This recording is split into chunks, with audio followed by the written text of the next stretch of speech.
प्राचीन भारत की उस पवित्र और शांत भूमि पर जेतवना विहार में एक अलग ही ठहराव था। दोपहर की हल्की धूप बोधि वृक्ष के पत्तों से छनकर आ रही थी और जमीन पर ऐसे बिखर गई थी जैसे सोने के कमल खिल उठे हों। हवा में चंदन की खुशबू और गीली मिट्टी की महक थी।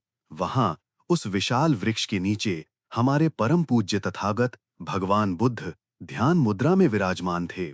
उनका चेहरा शांत था, आंखें अध खुली थीं, जिनमें पूरे ब्रह्मांड की करुणा और गहराई समाई हुई थी। उनके चारों ओर हजारों शिष्य और दूर-दूर से आए लोग बैठे थे। परंतु उस दिन उस बगीचे का वातावरण रोजाना जैसा खुशहाल नहीं था। हवा में एक भारीपन था। कई लोगों के चेहरों पर एक ऐसा दुख था जिसे शब्दों में बयान नहीं किया जा सकता था। भीड़ के बीच में शनदे नाम का एक व्यक्ति बैठा था। वो श्रावस्ती शहर का एक बड़ा धनी व्यापारी था, जिसके पास दौलत की कोई कमी नहीं थी। लेकिन आज उसके महंगे कपड़े धूल से सने थे और चेहरा मुरझाया हुआ था। उसके बगल में उसकी पत्नी बैठी थी, जो अपने दुपट्टे से लगातार आंखों से बहते हुए आंसू पोंछ रही थी। उनका दुख उनका इकलौता बेटा था। वो बेटा जिसे बुढ़ापे का सहारा बनना था, वो बचपन से ही बागी और उग्र था।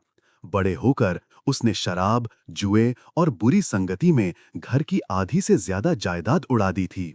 जब भी माता-पिता उसे समझाते, वो उन्हें गंदी गालियां देता, यहाँ तक कि मारने-पीटने पर उतारू हो जाता। शंदे और उनकी पत्नी ने उसे सब कुछ दिया, पर बदले में उन्हें सिर्फ अपमान और आंसू मिले। थोड़ी दूर एक और महिला बैठी थी, जो बहुत गरीब दिख रही थी। उसकी गोद में एक सूखा सा बीमार बच्चा था। माँ की आंखें थकन से पत्थर गई थीं। इस बच्चे के इलाज के लिए उसने अपना घर, अपने गहने, सब कुछ बेच दिया था। वो दिन रात मेहनत करती, पर जो भी कमाती वो सब इस बच्चे की दवाइयों में चला जाता। फिर भी बच्चा ठीक नहीं हो रहा था। वो एक ऐसे गड्ढे की तरह था जो उस माँ का खून पसीना निगलता जा रहा था। वो रोती हुई सोचती, मैंने जीवन भर सबका भला किया, फिर मुझे ऐसा बच्चा क्यों मिला जो मुझे तिल-तिल कर मार रहा है। भीड़ के दूसरी तरफ एक बुजुर्ग अकेले बैठे गहरी सांस ले रहे थे। उनकी कहानी अलग थी। उनका बेटा बहुत होनहार, समझदार और शहर का बड़ा आदमी था। उसने माता-पिता को एक बड़े महल जैसे घर में रखा था, नौकर चाकर दिए थे, खाने पीने की हर चीज दी थी। लेकिन उस बुजुर्ग के दिल में एक गहरा सन्नाटा था। बेटा उन्हें पैसे तो भेजता था, पर उसके पास वक्त नहीं था। सालों बीत जाते, वो मिलने नहीं आता। फोन पर भी बस जल्दी-जल्दी बात होती। वो बुजुर्ग महसूस करते थे कि वो एक सोने के पिंजरे में कैद हैं, जहां फर्ज तो है, पर अपनापन और गर्माहट नहीं है। इन सभी माता-पिता के दुखों को भगवान बुद्ध अपनी दिव्य दृष्टि से देख रहे थे। तभी ज्ञान में सबसे श्रेष्ठ सरीपुत्रा अपने स्थान से धीरे से उठे। उन्होंने बुद्धा को आदरपूर्वक प्रणाम किया और पूछा, हे भगवन, हम देखते हैं कि इस संसार में माता-पिता और संतान का रिश्ता कितना विचित्र है। कुछ बच्चे इतने अच्छे होते हैं जैसे माता-पिता का कर्ज उतारने आए हों। कुछ दुश्मन जैसे होते हैं जो घर बर्बाद कर देते हैं। कुछ बीमार होकर धन नाश करते हैं और कुछ सफल होकर भी पराये हो जाते हैं। एक ही खून होने के बावजूद इतना बड़ा अंतर क्यों है? कृपया इसके पीछे छुपे कर्म के गहरे रहस्य को समझाएं और हम सबके मन का अंधेरा दूर करें। सरीपुत्र का सवाल वहां बैठे हर दुखी माता-पिता के दिल की आवाज था। पूरा बगीचा एकदम शांत हो गया, बस हवा के चलने की आवाज रह गई। सबकी नजरें उम्मीद से बुद्धा पर टिकी थीं। बुद्धा ने बड़े प्यार से सबको देखा। उनकी आवाज में एक ऐसी शांति थी जो घबराए हुए दिलों को ठंडा कर दे। उन्होंने कहा, सरीपुत्र, तुमने जो पूछा है वही संसार के दुख की जड़ है। मेरे प्यारे लोगों, ध्यान से सुनो। इस संसार में कोई भी मिलन इत्तेफाक नहीं होता।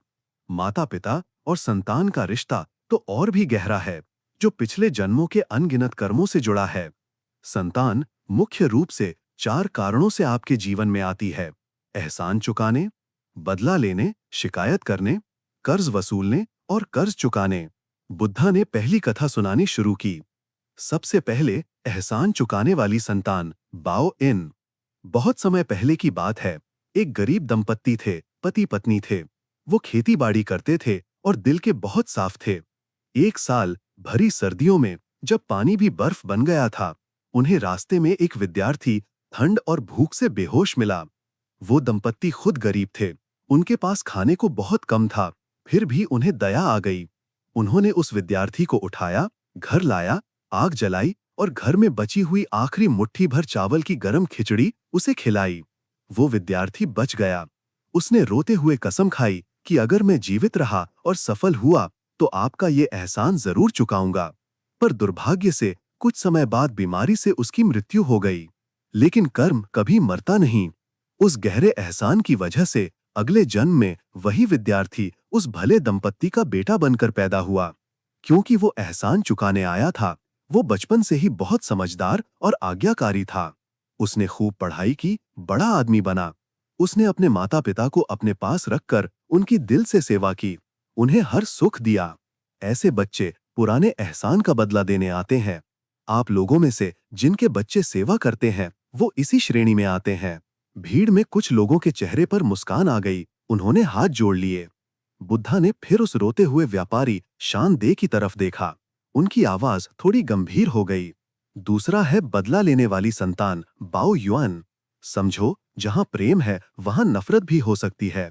अगर पिछले जन्म में आपने किसी के साथ बुरा किया, किसी को सताया, तो वो नफरत आत्मा के साथ चलती है। एक और कहानी सुनो। एक आदमी ने अपनी ताकत के घमंड में अपने पड़ोसी की जमीन जबरदस्ती हड़प ली और उसे मारा पीटा। वो पड़ोसी बेघर हो गया, दुख और गुस्से में तड़प तड़प कर मर गया। मरते वक्त उसके दिल में आग थी। उसने कसम खाई कि मैं इसका बदला जरूर लूंगा। उस नफरत की ताकत ने उसे खींच लिया और वो उसी आदमी के घर में उसका बेटा बनकर पैदा हुआ। ये बच्चा जन्म से ही दुश्मन जैसा था। बचपन में उसने तोड़फोड़ की, बड़ा होकर उसने बुरी संगति पकड़ी। उसने पिता की सारी दौलत, जो उसने पड़ोसी से छीनी थी, उसे शराब, जुए और बुराई में उड़ा दिया। जब पिता ने उसे रोका तो उसने पिता को मारा और गालियां दीं। आखिर में पिता का सब कुछ खत्म करके परिवार की इज्जत मिट्टी में मिलाकर ही वो शांत हुआ। वो पिता मरते दम तक नहीं समझ पाया कि उसने क्या गलती की थी। वो नहीं जानता था कि ये उसका अपना बोया हुआ जहर था जो फल बनकर आया है। शानदे ये सुनकर कांप उठे। आंसुओं की धारा उनके गालों पर बह निकली। उन्हें समझ आ गया कि उनका बेटा आज जो कर रहा है, वो शायद उनके ही किसी पुराने पाप का परिणाम है। बुद्धा ने फिर उस गरीब मां की तरफ देखा और अत्यंत नरमी से कहा, तीसरा है कर्ज वसूलने वाली संतान, ताओ झाई। ये पैसों का हिसाब है। अगर पिछले जन्म में आपने किसी का पैसा लिया, धोखा दिया और वापस नहीं किया, तो कुदरत अपना हिसाब लेती है। एक व्यापारी ने अपने दोस्त से बड़ा कर्ज लिया था और वादा किया था कि मुनाफा होने पर वापस करेगा। पर जब व्यापार में लाभ हुआ तो उसका मन बदल गया और उसने पैसे देने से मना कर दिया। वो दोस्त गरीबी और दुख में मर गया। अगले जन्म में वही दोस्त उस व्यापारी का बीमार बच्चा बनकर आया। ये बच्चा जन्म से ही बीमार था। माता पिता ने उसके इलाज में अपना घर, जमीन सब कुछ बेच दिया। वो बच्चा तब तक जिंदा रहा जब तक उसने दवाइयों और सेवा के जरिए अपना पूरा पुराना पैसा ब्याज सहित वापस नहीं ले लिया। जिस दिन हिसाब पूरा हुआ, बच्चा मर गया और माता पिता को रोते हुए छोड़ गया। वो बच्चा सिर्फ अपना कर्ज वसूलने आया था। वो गरीब मां जोर से रोने लगी, बच्चे को छाती से लगा लिया। उसे समझ आ गया कि उसका बीमार बच्चा अपना पुराना कर्ज वसूल रहा है। बुद्धा ने आखिर में उस अकेले बुजुर्ग की तरफ देखा और कहा, चौथा है कर्ज चुकाने वाली संतान, हुआनझाई। अगर पिछले जन्म में किसी ने आपकी थोड़ी मदद की थी, मान लो पढ़ाई के लिए पैसे दिए थे, लेकिन रिश्ता बहुत गहरा नहीं था, तो वो इस जन्म में कर्ज चुकाने आता है। एक नौजवान की एक बुजुर्ग ने मदद की थी। अगले जन्म में वो नौजवान बुजुर्ग का बेटा बना। वो बेटा बहुत मेहनती है, बहुत कमाता है। वो माता पिता को बड़ा घर देता है, नौकर देता है, पैसे देता है ताकि उन्हें कोई कमी ना हो। लेकिन क्योंकि ये रिश्ता सिर्फ कर्ज का है, इसमें प्रेम की गहराई नहीं होती। वो बेटा अपना फर्ज पूरा करेगा, पैसे देगा, पर उसके पास माता पिता के लिए वक्त नहीं होगा। वो दिल की बातें नहीं करेगा। माता पिता सब कुछ होते हुए भी अकेला महसूस करेंगे। जब उसका कर्ज चुक जाएगा तो शायद वो दूर चला जाए। ये कर्ज चुकाने वाले बच्चे हैं। बुजुर्ग ने एक गहरी सांस ली। उनका मन हल्का हो गया। उन्हें समझ आया कि बेटा उनसे दूर क्यों है और उन्होंने शिकायत करना छोड़ दिया। पूरा बगीचा शांत था। लोग रो रहे थे, पर ये आंसू दुख के नहीं, समझ और पछतावा के थे। तब सरीपुत्रा ने पुनः पूछा, भगवन, आपने हमारी आंखें खोल दी, पर क्या हम बस हाथ पर हाथ धरे बैठे रहें? अगर हमारा बच्चा दुश्मन बनकर या कर्ज लेने आया है, तो क्या हम सिर्फ दुख सहें? क्या इस बुरे कर्म को बदलने का कोई रास्ता नहीं है? क्या हम इस दुख से मुक्त नहीं हो सकते? बुद्धा मुस्कुराए, एक ऐसी मुस्कान जो सबका दुख हर लेती थी। उन्होंने कहा, रास्ता है सरीपुत्रा। धर्म हमें बेबस होना नहीं सिखाता। कर्म का नियम अटल है, पर उसे बदला जा सकता है। और बदलाव की चाबी बच्चे के पास नहीं, माता पिता के मन में है। सबसे पहले पश्चाताप, सच्ची माफी मांगो। अगर बच्चा दुख दे रहा है, तो गुस्सा मत करो। समझो कि ये तुम्हारा ही किया हुआ पुराना कर्म है। बच्चा बुरा नहीं है, वो तुम्हारा ही कर्ज लेने आया है। अपने मन की गहराई में उसे माफी मांगो। कहो, मैंने अनजाने में पिछले जन्मों में जो भी बुरा किया, मैं उसके लिए माफी मांगता हूँ। जब तुम उसे दुश्मन मानना छोड़ दोगे, तो तुम्हारे मन का दुख आधा हो जाएगा। दूसरा, प्रेम और करुणा, कंपैशन। नफरत को नफरत से नहीं मिटाया जा सकता। जैसे आग से आग नहीं बुझती, सिर्फ पानी ही आग बुझा सकता है। अगर बच्चा बुरा व्यवहार करे, गाली दे, तब भी उसे प्यार दो। ये बहुत मुश्किल है, जैसे अपने शरीर से बर्फ को पिघलाना, पर यही एक रास्ता है। हर बार जब तुम गुस्से की जगह प्यार दोगे, माफी दोगे, तो पुराना कर्ज कम होगा और नया पुण्य बनेगा। मान लो वो शानदे का बेटा है। शानदे, आज से तुम सोचना बंद करो कि उसने कितना पैसा उड़ाया। सोचो कि मैं अपना कर्ज उतार रहा हूँ। उस पर दया करो कि वो भटक गया है। उसे एक रोगी की तरह देखो।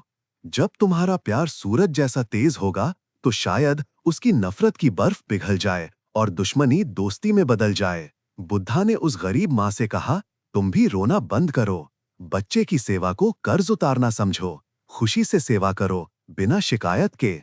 दान करो, चाहे छोटा ही सही, और उसका पुण्य बच्चे को भेजो। जब कर्ज पूरा होगा, तुम्हारा मन शांत होगा और नया रास्ता खुलेगा। और जो बच्चे कर्ज चुकाने आए हैं, उनसे ज्यादा उम्मीद मत करो, बस उनका धन्यवाद करो। उन्हें बचपन से धर्म और प्रेम सिखाओ, ताकि हिसाब किताब से आगे बढ़कर प्रेम का रिश्ता बन सके। बुद्धा ने अंत में कहा, मेरे प्यारे लोगों, बच्चे एक आईना है जो हमारा अतीत दिखाते हैं। घर तुम्हारा साधना का स्थान है। चाहे बच्चा कैसा भी हो, वो तुम्हारा गुरु है। अगर वो अच्छा है, तो आभारी रहो। अगर बुरा है, तो माफी मांगो और सुधरो। जब तुम अपना मन साफ कर लोगे, तो तुम्हारा आने वाला कल बदल जाएगा। घर लड़ाई का मैदान नहीं, प्रेम का मंदिर होना चाहिए। यही सुखी जीवन का राज है। बुद्धा के वचन सुनकर सबके मन का बोझ उतर गया। शनदे ने रोना बंद किया। उनके चेहरे पर एक नई शांति और हिम्मत थी। गरीब माँ ने बच्चे को प्यार से गले लगाया। बुजुर्ग के होठों पर मुस्कान आ गई। उन्हें समझ आ गया कि रिश्तों की डोर उनके ही हाथों में है, और उन्होंने भगवान को साष्टांग प्रणाम किया। मेरे प्यारे बुजुर्गों और दोस्तों, हमारी संतान के साथ हमारा मिलना एक यात्रा है, एक संयोग है। वो चाहे खुशी दे या दुख, वो हमारे कर्मों का हिसाब है। इसलिए शिकायत मत करो, सिर्फ प्रेम करो, माफी मांगो और दान करो। जब हम बदलेंगे, तो हमारा परिवार भी बदल जाएगा। अगर आज इस कथा ने आपके दिल को छुआ हो, अगर आपको इसमें सच्चाई दिखी हो, तो इस ज्ञान को अपने तक सीमित ना रखें। इस कहानी को उन लोगों तक पहुंचाएं जो दुख में हैं, जो अपने बच्चों से परेशान हैं। शायद आपका एक शेर किसी के घर में रोशनी ले आए और उनका जीवन बदल दे। अपने घर को प्रेम, ज्ञान और दान का मंदिर बनाएं। नमामो बुद्धाय, नमन है बुद्धा को।